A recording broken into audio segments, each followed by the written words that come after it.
Greece is just a bare opening up of what is going to happen in many, many countries, and we're not much better off. We're just in better shape because the people still trust our dollar. But the transition is occurring. Something will have to replace it. That is our job as conservatives and constitutionalists and free market people and people who believe in property rights, is we better have an alternative, because those who want to use force and power are up there. They're in Washington. They're anxious to go there. This is why the grassroots effort of making sure you send only individuals who honestly believe in something and understand the marketplace, because there will be a change. We will not be able to maintain the status quo. This debt cannot be maintained. I am convinced, from in economic terms, we sit around a table and decide what the price of gold would be. And but today, I thought that was pretty bad. But today, literally, they sit around and they pick a hit list. Some are American citizens that are on the hit list, but people all around the world.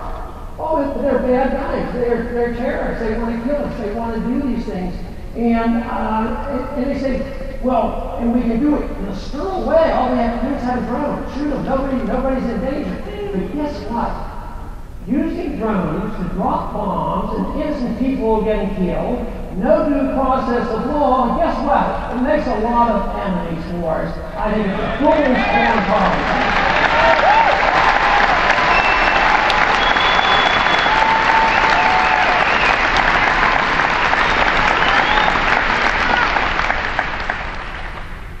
We have drifted a long way from the idea of due process of law. They've made fun of this process. The administration, when they have been quizzed on this, well, what about the Fifth Amendment? Aren't we supposed to have due process of law? And they said, well, we have due process of law. But we fulfill the obligation to have due process of law because 2 or 3 individuals in the White House sit around and they decide whether he's a really bad guy or not. The one thing to try to remember, whether it's here in this country or any place in the world, when you say, that guy is a bad guy, and we need to take care of him, he's still a suspect. He's still a suspect. He's not a terrorist, he's a suspect. So all around the world we're deciding just willy-nilly who the terrorists are and who the suspects are. And I'll tell you what, it's going to give us more trouble than good. And that's where we are today. So this is the reason that we don't have to think that these ideas are coming from the far left. These ideas are traditional, they're conservative, they're constitutional, and they've been Republican in the past. I would like to say it's time for us to revitalize these ideas of the due process of law and never go to war without a declaration of war.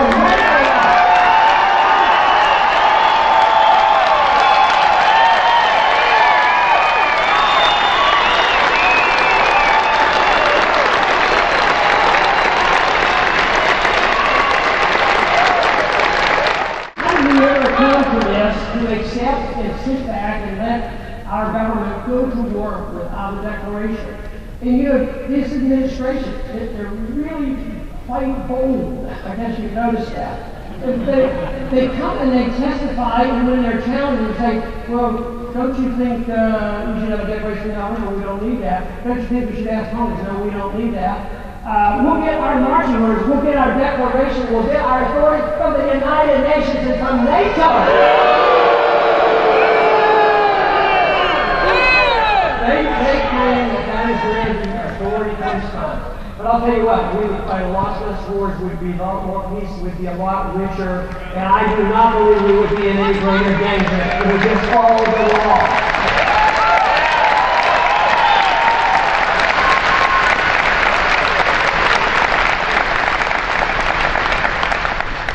4 years ago, when the economic crisis hit, it sent a lot of signals. As I said, you know, it's the announcement that there will be the elimination of the Keynesian economic theories.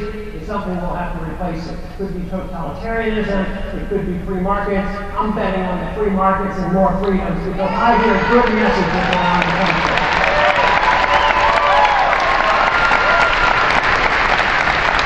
I've really talked to hundreds of thousands of young people in the last couple of years, most of them probably on campuses. Believe me, They are concerned, they're worried, they want their freedom, they don't want debt, they want jobs, and they do not believe that the government can deliver it to them on a platter. They believe it can be found in the cause of liberty and not in the cause of expanding the role of big government.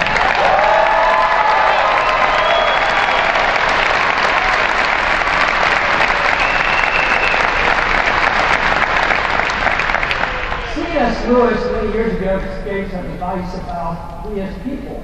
And he talked about a good egg can't remain a good egg forever.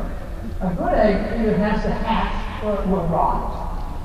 And I was thinking of an analogy, maybe we could make an analogy to what the founders did.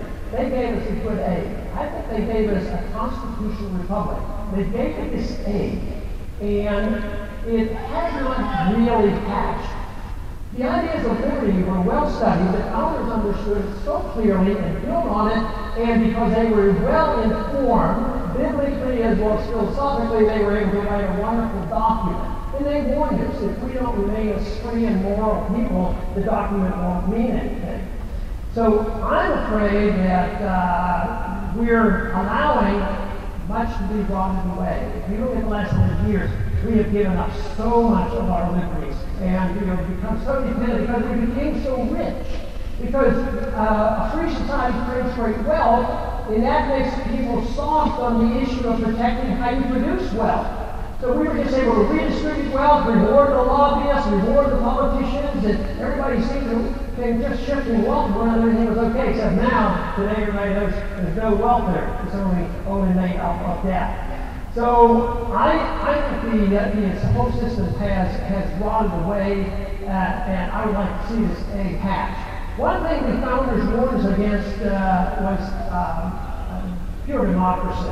They said pure democracy is very, very bad. And we're supposed to be the republic, the Republican Party, But what happens is when the majority becomes dictator, they can rule over the minority. And now basically 51% or 52% of the American people are living off the 49% of the producers, and it's only consumption. And this is very, very dangerous. So we have to, once again, think about the principles of liberty in order to really hatch it and grow on this. There were challenges immediately after the Constitutional Convention. They started nibbling away at the principles laid out. And I think our last 100 years has not been good. But I think the growth of the freedom movement in the last 5 to 10 years has been fantastic. Last 5 years.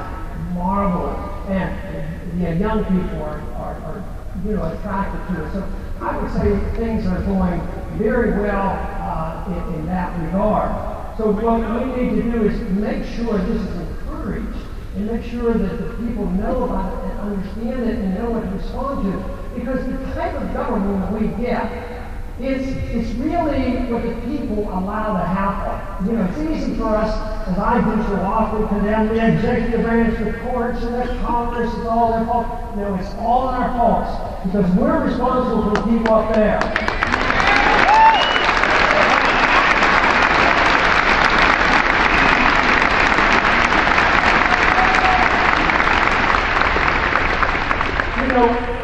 Frequently I